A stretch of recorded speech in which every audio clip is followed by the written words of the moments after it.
Voilà un peu ce genre de contradiction. D'une part, il ne dit pas d'injonction étrangère. Un pays qui est potentiellement si riche, ils doivent attendre l'aide de ces mêmes étrangers pour organiser des élections chez nous, alors que leur président est milliardaire, ses proches milliardaires, tous les ministres deviennent des millionnaires. Donc il y a quand même un problème de gestion sérieuse qui se pose et qui, même inconsciemment, puisqu'il ne prend pas beaucoup de prudence dans ses discours, prouve qu'ils doivent partir, on n'a pas besoin de ce genre de profiteurs.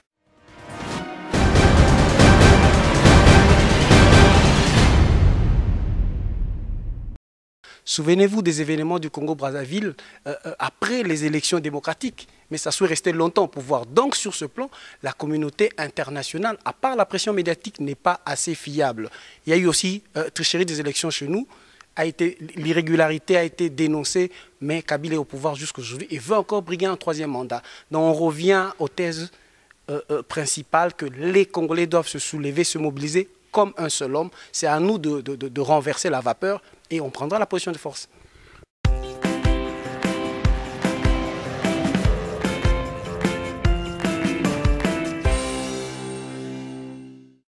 Chers téléspectateurs du micro du pasteur Bobo, partout où vous êtes à travers le monde, nous vous disons bonjour ou bonsoir, ça dépend de l'heure à laquelle vous nous regardez. Vous êtes de plus en plus très nombreux à nous suivre.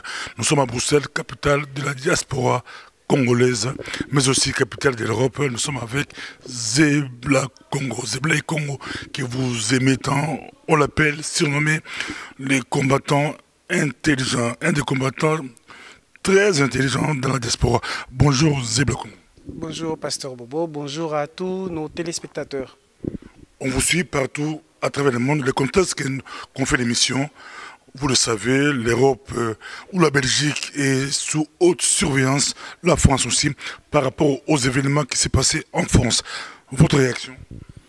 C'est très malheureux de vivre les événements comme ça. Il faut quand même se dire qu'on est presque assigné à résidence à cause de ce mouvement que nous tous nous connaissons, des événements très malheureux qu'on a appelés des attentats terroristes. Et c'est bien dommage, surtout quand ça cause la mort des innocents, l'insécurité, la frustration. Heureusement, toutes les mesures sont prises et j'espère qu'à l'avenir, on tâchera de faire mieux de deux côtés.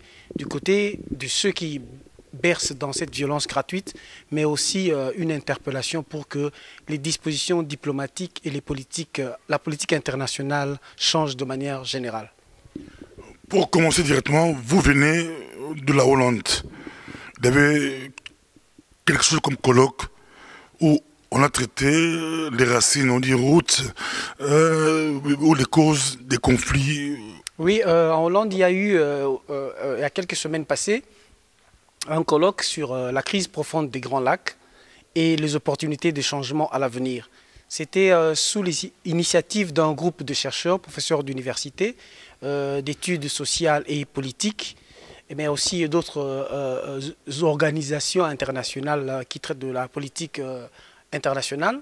Ils ont voulu mettre la diaspora des Grands Lacs en face de leurs responsabilités en organisant ce colloque où il était question d'étudier profondément les causes cachées de ce conflit des Grands Lacs et les opportunités de changement dans l'avenir. Tout le monde y était convié, c'est-à-dire les Congolais, les Rwandais, les Burundais, voire les Ougandais. C'était aussi une opportunité de mettre ce peuple en face dans une discussion sérieuse, profonde, sans violence, mais un débat purement académique. Vous étiez ensemble, les diasporas du Grand Lac. Qu'est-ce qui s'est passé là-bas? On parle d'un incident. Oui, l'incident, c'était quelques jours avant le colloque, comme il était question de parler de la crise de manière générale et sans tabou des Grands Lacs. Il y a l'ambassade du Rwanda aux Pays-Bas qui a réagi, qui a interpellé une des organisatrices, Madame Hélène, pour se justifier, soi-disant, que personne n'a le droit de parler du Rwanda en dehors du territoire rwandais sans l'accord du gouvernement du Rwanda ou de l'ambassade. Donc il était question pour eux, pour l'ambassadeur rwandais, soit on annule la conférence, en fait l'intervention d'un certain Ben Rutabana, qui est un Rwandais, qui était un ancien enfant soldat, qui est devenu musicien, artiste, activiste, qui est invité dans beaucoup d'universités en Europe comme en Amérique pour faire des conférences, qui soutient la thèse du double génocide rwandais. Donc, pour lui, les Hutus ont tué les Tutsis ont tué les Hutus. Donc, l'ambassade du Rwanda n'était pas d'accord. Ça, c'est un premier aspect. Deuxième aspect, l'ambassade du Rwanda a exigé qu'on leur donne la liste parce qu'il fallait s'inscrire quelques jours avant pour participer à ce colloque, qu'on leur donne le listing de tous les Rwandais qui devaient participer à ce colloque. Donc pour eux, si vous allez quelque part où on parle du Rwanda, surtout négativement, il faut qu'on sache quel Rwandais y a pris part et pourquoi. Et Madame Hélène a purement répondu qu'on est dans des états de droit où les gens sont libres de s'exprimer et dans un cadre académique, on ne s'empêche pas de réfléchir. Donc, le colloque a bien lieu sans l'accord de cette ambassade. L'ambassade du Rwanda voulait imposer son dictat en Hollande.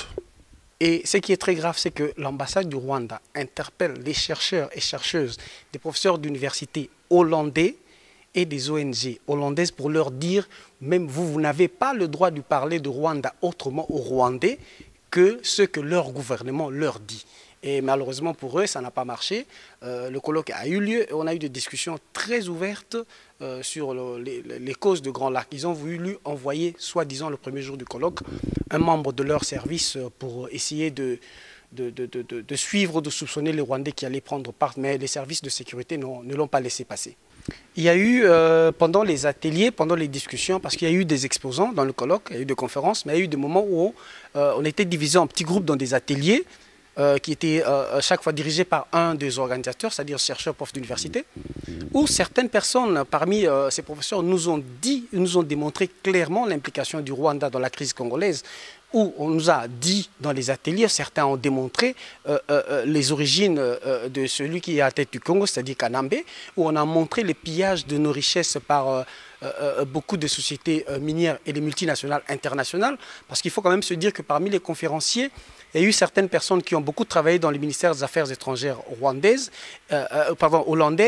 qui sont des spécialistes de Grand Lac et surtout dans les ressources minières. Tout a été démontré, c'est-à-dire que c'était leur peur, ça c'est un fait. Mais il y a aussi certains Rwandais qui étaient dans la salle qui se disaient ils sont pas pour ce gouvernement, mais ils ont peur de nous approcher parce qu'ils ont un service de renseignement qui est très organisé. Ils sont suivis de très près, mais ils ont même peur. Parce que déjà, quand ils suivent le listing, on ne sait pas les conséquences. Ils ont peur pour leur famille, mais beaucoup ont montré qu'ils compatissent au malheur de Congolais, mais c'est à nous, Congolais, de nous prendre en charge. Donc ça réconforte notre thèse que même les étrangers, même le Rwandais, reconnaissent la gravité de la situation, l'occupation, parce que même si ce n'est pas dit clairement, mais nous-mêmes, Congolais, beaucoup d'entre nous doutent encore parce qu'ils trouvent leur compte, c'est ce qui est bien malheureux. Mais pour nous, ça nous pousse à mener ce combat jusqu'au bout, parce que c'était aussi un des thèmes, comment on peut ensemble constituer une force, la diaspora, pour le changement. Donc c'est maintenant que nous devons décider où nous menons la lutte jusqu'au bout, ou bien nous perdons notre vie et nos enfants n'ont pas d'avenir. Quelles étaient les conclusions de ce colloque? Les conclusions de ce colloque, c'était qu'à un moment donné, les diasporas concernées, c'est-à-dire congolaises, ougandaises, burundaises, nous devons sortir de... Rwandaises, bien sûr, devons sortir de notre silence. Nous n'occupons pas assez l'espace médiatique et nous avons dit, parfois on nous empêche ou on ne nous laisse pas passer, mais eux, ils ont montré que parfois on ne prend pas assez d'initiatives. Heureusement pour nous, il y a eu quelques organisations de journalistes hollandaises qui étaient dans la salle, qui ont pris contact avec au moins ceux qui étaient là. Et nous allons essayer de le répercuter dans d'autres communautés pour que cette diaspora arrive dans l'espace médiatique international à donner une autre image dans sa communication par rapport à ce que nos gouvernements respectifs donnent. Ça, c'était une des conclusions. Mais il a été établi que d'autres travaux, après le rapport de ce colloque, vont établir une prospection d'ici 10 ans. Qu'est-ce qu'on pourra faire? Quel changement cette diaspora-ci peut amener par rapport à une autre diaspora? Parce que dans ces pays, beaucoup de ministres, beaucoup de cadres et même des parlementaires se disent de la diaspora parce qu'ils ont vécu à l'étranger, ils ont même vécu en Europe, mais qui sont allés renforcer ce gouvernement. Donc, c'est comme la balle nous a été lancée par les Occidentaux. Malheureusement, c'est eux qui ont pris l'initiative, que nous qui luttons, apportons un changement un jour. Donc, voilà. Zebla Congo, quand vous suivez l'envoi spécial britannique dans la région de Grand Lac tenir des propos durs à l'égard du régime Kabila, pour vous, c'est de la poudre aux yeux destinée à la consommation intérieure pour tromper l'opinion congolaise, ou c'est vraiment la communauté internationale a tourné les dos à Kabila. Et vous avez aussi suivi les réactions de Mende Omalang. L'herméneutique du discours politique, je crois, est très souvent asymétrique. C'est-à-dire tout dépend de la position dans laquelle vous vous trouvez. Parce qu'on dit quand même qu'il a répété ce qui fait l'actualité du Congo, c'est-à-dire le calendrier global des élections, les élections transparentes, le respect de la Constitution et pas de troisième mandat pour Kabila. Ça, c'est ce qui est l'actualité de la politique congolaise. Et Mende a réagi comme il peut réagir. Il a dit qu'ils ne peuvent pas recevoir des injonctions étrangères, ça c'est un fait. Et deuxièmement, Mende a dit que c'est une anticipation négative. On leur fait dire ce qu'ils n'ont pas dit. Mais alors que quand on voit le déroulement, c'est tout ce qui est en train de se tramer pour que Kabila brigue un troisième mandat. Ce n'est pas que Kabila, c'est même beaucoup de chefs d'État africains. Mais le même Mende dit l'opinion internationale, la communauté internationale est en train de gaver leur gouvernement par des attaques et allégations de tout genre, alors qu'ils n'ont pas de moyens pour organiser des élections. Ils ont demandé de l'aide, ils attendent de l'aide. Voilà un peu ce genre de contradiction. D'une part, il ne dit pas d'injonction étrangère. Un pays qui est potentiellement si riche, ils doivent attendre l'aide de ces mêmes étrangers pour organiser des élections chez nous, alors que leur président est milliardaire, ses proches milliardaires, tous les ministres deviennent des millionnaires. Donc il y a quand même un problème de gestion sérieuse qui se pose et qui mène inconsciemment, puisqu'il prend pas beaucoup de prudence dans ses discours, prouve qu'ils doivent partir, on n'a pas besoin de ce genre de profiteurs. Et en fin de compte, le même Mende qui doit dire qu'ils en ont marre des ultimatums qu'ils reçoivent de toutes parts, c'est-à-dire de l'opposition pour le dialogue et des étrangers. Bref, cette incertitude prouve que dans la prospection dans notre pays, il n'y a pas de certitude pour que nous ayons des élections transparentes. Je ne sais même pas s'il y aura élection, tout le monde doute. Est-ce que la communauté internationale est fiable? On peut compter. Je l'ai dit, nous avons entendu au colloque, et les Burkinabés ont bien compris que nous devons nous prendre en charge, nous devons prendre nos propres initiatives. Ce n'est que quand nous prendrons une position de force qu'on peut discuter avec nous. Je peux vous dire une anecdote qui est historique pour l'histoire du Congo. Les martyrs de Pentecôte. Quand Mobutu menaçait de pendre ce qu'on a appelé des martyrs de l'époque, il y a eu une pression médiatique et politique sérieuse. Mobutu les a pendus, on s'entendait à ce qu'il y ait une réaction des pays, des grandes puissances de l'époque, parce que c'était un acte de tyrannie non démontrable, incommensurable. Mais malgré cette cruauté, Mobutu est resté 32 ans au pouvoir. Blaise Compaoré a tué au Burkinabé pour prendre le pouvoir de manière assez cruelle Thomas Sankara. Mais il est resté 28 ans au pouvoir. Souvenez-vous des événements du Congo-Brazzaville après les élections démocratiques. Mais ça soit resté longtemps au pouvoir. Donc sur ce plan, la communauté internationale, à part la pression médiatique, n'est pas assez fiable. Il y a eu aussi tricherie des élections chez nous. L'irrégularité a été dénoncée, mais Kabila est au pouvoir jusqu'aujourd'hui et veut encore briguer un troisième mandat. Donc on revient aux thèses principal que les Congolais doivent se soulever, se mobiliser comme un seul homme. C'est à nous de renverser la vapeur et on prendra la position de force. De plus en plus de voix s'élèvent. On parle de l'article 64. Kabila ne bouge pas, Kabila ne se prononce pas. Est-ce que Zebla Congo, aujourd'hui, à l'état actuel des choses, pensez-vous qu'il y aura un sursaut national, des Congolais vont s'élever, appliquer l'article 64? Vous savez, ventre affamé n'a point d'oreille. Un peuple qui est très affamé, un peuple qui est trop coincé, finit toujours par exploser. J'y crois sérieusement, parce que nous, on le fait, on s'élève, on sent que l'opposition devient de plus en plus dynamique. Et vous avez suivi la semaine passée, au courant de la semaine, les revendications des étudiants par rapport aux frais académiques qui ne fait qu'augmenter. Donc, toutes ces petites occasions peuvent toujours faire exploser un jour, parce que le pays va mal. Aujourd'hui, au moins, même si le peuple a encore peur, on est tous convenus, on est sur la même longueur d'onde que nous sommes occupés, que nous avons un président qui a un problème identitaire sérieux, qu'autour de lui, il y a des profiteurs, il y a même des gens qui présentent des signes de déséquilibre intellectuel et mental assez graves, comme Kinki et comme Mende, qui, en parlant de la démocratie, font le contraire. Déjà, le peuple en a marre, mais ça peut toujours arriver de n'importe quelle manière. Quand vous parlez de peuple, j'espère que vous parlez aussi des militaires congolais et des officiers supérieurs hiérarchiques congolais qui voient leur peuple souffrir et se faire massacrer. ce sont des humains, je ne crois pas qu'ils resteront indéfiniment indifférents au malheur de notre peuple et à la dérive de notre propre pays. Je crois encore à ce peuple. Cela viendra un jour, peu importe la manière et quand. Je vous pose cette question en lingala, Tokuta lingala, Banamboka, Balikolanda, Zebla Congo, Balikolanda yo. Est-ce que diaspora congolaise ozalaki koningana ozalaki motema même ya ba congolais ya kati lelo et le ko empêcher est-ce que c'est possible que diaspora congolaise bazala à nord de bataille va se préparer pour l'événement ozali ko ya to ba risquer bazala déphasé. Votre question est très subtile, mais en même temps, je crois qu'il y a une dimension stratégique assez importante. On ne peut sur les écrans dire que ce qui est, je peux dire, objectif est moins grave. C'est-à-dire quoi? Nous nous préparons au jour le jour, on a parlé du colloque, il y a d'autres travaux qui se font, il y a beaucoup d'autres préparations au niveau individuel, collectif qui se font au niveau de la diaspora, combattantes, les politiciens, les autres, même les jeunes sont devenus très dynamiques.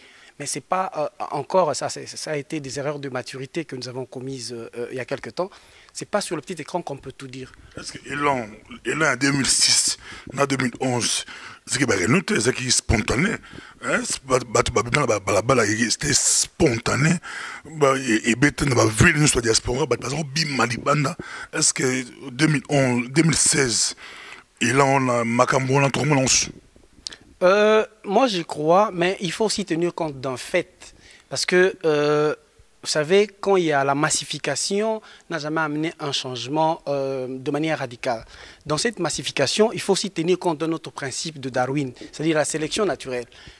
Dans des guerres des basses intensités, plus le temps avance, plus il y a de la sélection naturelle qui se fait. Il y a peut-être des gens qui ont suivi la masse. Le mouvement était devenu à la mode. Tout comme les combattants, ça marche, il y avait des marches partout. Il y a des gens aussi qui sont venus se joindre à cette massification sans conviction profonde. Et plus le temps dure, les gens prennent conscience et ceux qui ont une conviction profonde continuent à résister. Et ceux qui commencent à chercher le positionnement, ils ont des politiciens, ils ont des Congolais, parce que ils ont un positionnement. Tikali qui savent ce qu'ils font et jusqu'où ils veulent aller. Nous sommes là, nous tenons le coup et nous continuons à projeter. Je crois que quand on échange avec vous, si vous rentrez il y a 3, 4, 5 ans passés, vous sentez que nos discours changent, nos perspectives changent, nos projections aussi changent. Je crois que on devient de plus en plus fort et mûr et on continue à avancer. On vous suit, Zebla Congo, c'est toujours très agréable de vous suivre, c'est Zebla Congo, le combattant surnommé, le combattant intelligent. Nous voulons élever le débat, le discours dans la diaspora. On est avec vous, Zebla Congo. Des voix s'élèvent, d'autres disent que les dialogues politiques, c'est du pipeau, c'est de l'arnaque, c'est une super chéri, comme a dit Franck Djongo. Et d'autres voient que, pour certains, la voie royale, c'est le dialogue politique. Et d'autres pensent que c'est les soulèvements populaires.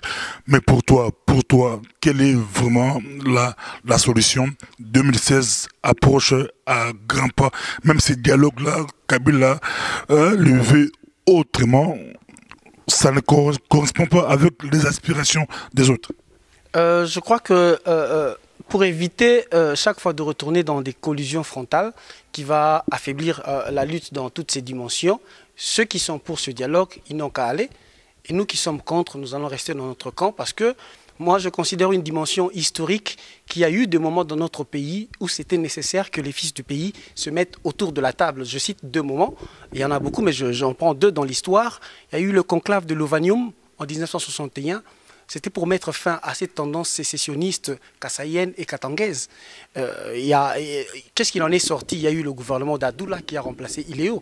Donc là, le pays était en train d'exploser et les fils du pays se sont mis ensemble et on a créé un gouvernement d'union nationale. Et après, il y a eu des moyens communs pour mettre fin aux sécessions.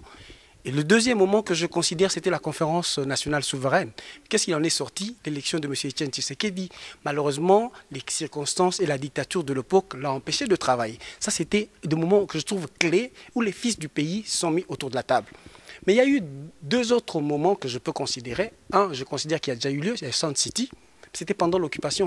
Sun City a engendré le gouvernement en +4, mais avec autre conséquence parallèle que je dirais, le brassage de l'armée, qui a fait que désormais nous avions une armée mixte et auxiliaire, donc avec des présences des milices et de troupes étrangères, ce qui a davantage affaibli notre pays. Mais je crois que la classe politique devrait tirer de leçons de tout cela et se dire que désormais on a à la tête quelqu'un qui a vraiment un problème identitaire avec une armée qui n'en est pas une et très indisciplinée pour que il se crée un nouveau dynamisme du côté de l'opposition. Peut-être avoir un leader, que nous passions aux élections vraiment assez claires et transparentes pour qu'après tout soit redéfini. Mais aller se mettre autour de la table avec celui qui est en train de partir, qui a fini son mandat et qui veut se représenter avec toute la confusion qu'il y a, je ne sais pas quelle peut en être l'issue. Je ne balaye pas d'un revers de la main toute la feuille de route, toute la projection qu'il peut avoir dans le futur pour des gens qui sont pro-dialogue, mais ce n'est que le moment qui est mal choisi. Et après, on discutera d'autres choses. Je crois que maintenant, pour ne pas trop traîner dans la confusion, dans les guerres intestines, ceux qui veulent participer au dialogue n'ont qu'à aller et après on verra le résultat, ce qui va en sortir. Parce qu'il y a les élections qui sont encore très floues et le chaos en perspective chez nous. Voilà ce qui est plus intéressant. Sinon, on va tourner en boucle au dialogue et on avancera. L'union sacrée de l'opposition actuellement est-elle possible? On ne peut pas parler de l'union sacrée quand déjà ils n'émettent pas. De toutes les forces. De toutes les forces. De toutes les forces, il y a encore une possibilité, mais vous savez, tout dépend des visées. Quand il y a eu l'union sacrée d'antan, ce n'est pas tout le monde qui s'y retrouvait, parce que c'est des gens qui ont les mêmes objectifs, qui voient les réalités de la même manière, qui se recoupent. Il n'y a pas que l'union sacrée. Je crois que les alliances politiques sont conditionnées par des perspectives, par des projections. Ça ne se fait pas au hasard, parce qu'on est Congolais, on fait l'union sacrée. Donc, tout dépend de ce que ces partis et ces politiciens congolais veulent pour l'instant. Je doute fort que tout le monde voit la situation du pays de la même manière. Il y a les partis qui veulent le pouvoir, point barre, et il y a des partis qui visent l'intérêt public, il y a des partis qui visent réellement l'intérêt national et mettre définitivement un terme à cette crise politique qui n'a fait que trop durer. Voilà. Alors, sur la Syrie, et indi la Syrie, na Paris, na Bruxelles, bazo kosola Bruxelles ko kosola Paris et kosoli mais soki indi depuis banda ko yinda na Kivu na Afrique na ba Mali tilelo eloko moko ondre goto bato ba habité bazo ki pengote okolo banini répercussion ya ba crise ya Grand Lac ondre soko alanzela et comme à côté. Je crois qu'il faut tenir compte de bien de choses pour faire cette analyse. Si on voit l'historique de ces peuples, les peuples arabes, nos frères arabo-musulmans, comment ils sont installés en Europe et dans quelles conditions, c'est différent de chez nous. Ils ont mis pendant des années, c'est un travail de longue haleine, des années, des structures qui leur permettent d'avoir accès sur des grandes instances, les instances décisionnelles, je voudrais dire. Vous remarquez que par exemple en Belgique, il y a beaucoup d'entre eux qui sont parlementaires, ils sont même ministres, ils sont dans des cabinets, ils sont bourgmestres, mais qui, bien qu'ayant la nationalité des pays d'adoption, ils ont encore gardé ce cœur de leur pays d'origine. Et ce qui n'est pas trop le cas chez nous, on a bien des gens aussi qui sont dans les instances, mais qui se retrouvent plus dans la nationalité de leur pays d'adoption plutôt que de considérer leur patrie. Et puis, du point de vue de l'engagement, on est plus dans notre vie quotidienne à l'étranger. Du point de vue quantitatif, bien sûr, du nombre, on est très peu qui pensons encore à ceux qui sont restés au pays.